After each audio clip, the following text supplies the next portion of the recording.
two mics with one hand. So first I just want to say thank you to all of the other speakers.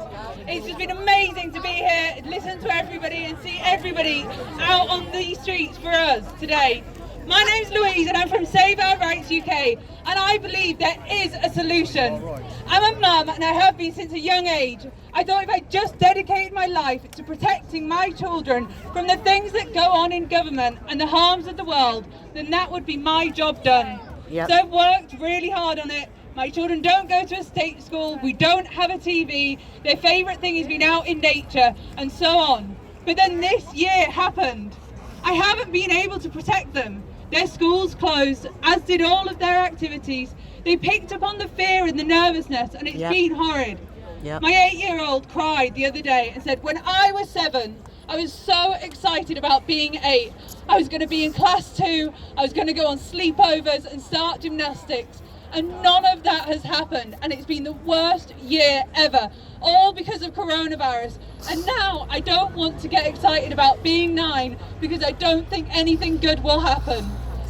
8-year-olds are meant to be full of joy and wonder, yet the government's actions have led my daughter to a point where she feels hopeless.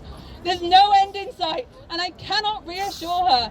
As an 8-year-old, it is literally like the world has ended, and as her mother, I'd be powerless to stop it. As we just heard from all the other speakers, this year has been problematic in so many senses, to the point people are needlessly dying and suffering at the hands of our government. It's outrageous to think that they can act in this way without any consequences. But of course they think that. And why do they think that? Because they have done for years and years. Sadly, most of the atrocities that we've just heard about are not new things. These things were happening anyway within our society every day before lockdown, just on a smaller scale. Elderly were not receiving adequate care. Children were missing out on education. People were struggling to keep their businesses afloat. Kids were living in poverty in abusive homes.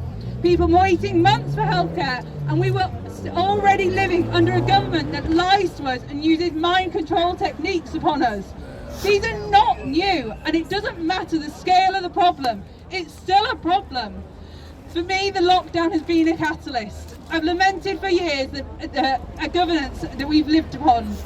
I've campaigned for many causes: WASPy Women, Windrush, Grenfell, nurses, pay cap, and so on and so on. I've seen hundreds of people marching in the streets. I've seen millions of people signing petitions, and nothing has changed. This government does not work for its people, and it is just problem after problem, to the point that we have almost gotten used to it. We've stopped getting angry and outraged, as there's too much to be angry and outraged about. People have suffered and even died, and yet have we held the government to account? No. No. Do we have to take some responsibility for that? Yes. Yes. I did what I could. I joined the campaigns and I signed the petitions and I got involved and I tried to bring about change. But I'm just me. I'm not big enough and strong enough to enact a real meaningful change. Well, not on my own anyway. So this year, I watched through January and February and thought, surely not. Surely we will keep our heads and not overreact. But alas, we did. And into house arrest and lockdown we went. I could just about understand the reasoning of needing to protect the NHS in the beginning, because the NHS has been hugely underfunded for years, so is not in a fit state to deal with a pandemic. Yet this is just another example of the problem with the government over the years. They have stripped the NHS to its bare bones and then have essentially held us to ransom because of it, and told us that this was a good thing. Then, over the first 3 weeks, as we've heard, they've shipped all the old people out of hospital. They stopped care of cancer patients and those needing routine surgery, and built the Nightingale hospitals. Therefore, in my mind, I could see no need to extend the lockdown further, as the protect the NHS objective had been achieved. That's right. Yet they extended it, and I realised that this problem was not going to go away without a fight.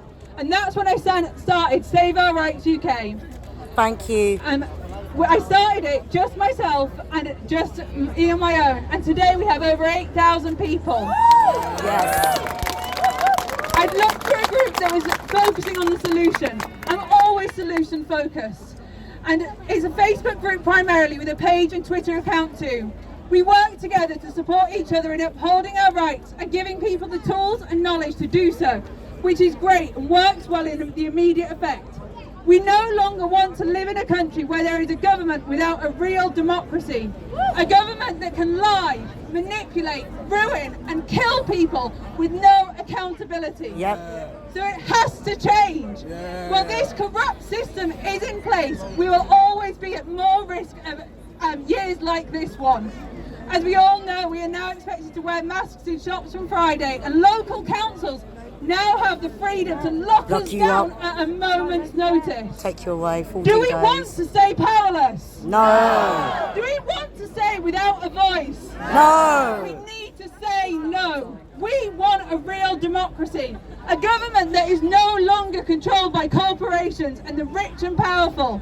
You've got to remember that this system was designed by the rich and powerful to keep the rich and powerful rich and powerful. Yep. We want a real democracy, one that works for and serves the people, where we the people have a voice.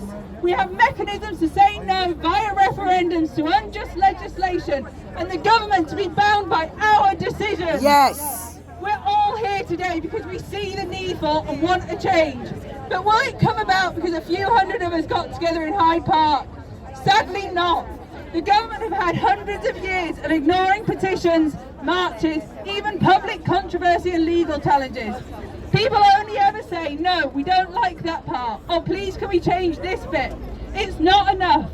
Even if we get those small wins, we are merely treating the symptom, not the cause. Yep. It's like sticking a plaster over a leak in a dam. More will always get out. And this year, it feels like the dam has burst. Yes.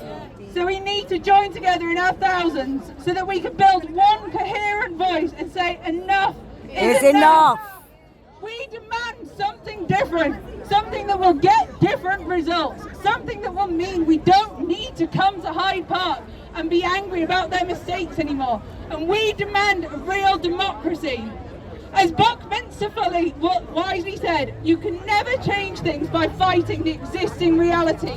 To change something, build a new model that makes the existing model obsolete. So that's what we've done in Save Our Rights. We have built a new model which would work for the people. It covers all areas from governance to banking to taxation to health and to education. Yes. It would give each and every one of you a valued voice like you deserve. It would prevent corruption and there would be hope again. Imagine living in a country where every person's needs were valued, where education was about empowering the young and to be free thinkers and confident adults. A workplace supported vocation. There was fair tax for all and no tax evasion from the corporations. That those in governance listened to the people and prioritised their needs. That no one went without. Children were not living in poverty. Healthcare supported people, and a judicial and policing system that was not about profits but about justice and reform. A country that measured its success not on GDP but on the well-being of its people. Yes. It seems like a dream, like we couldn't possibly get there, a mountain too big to move.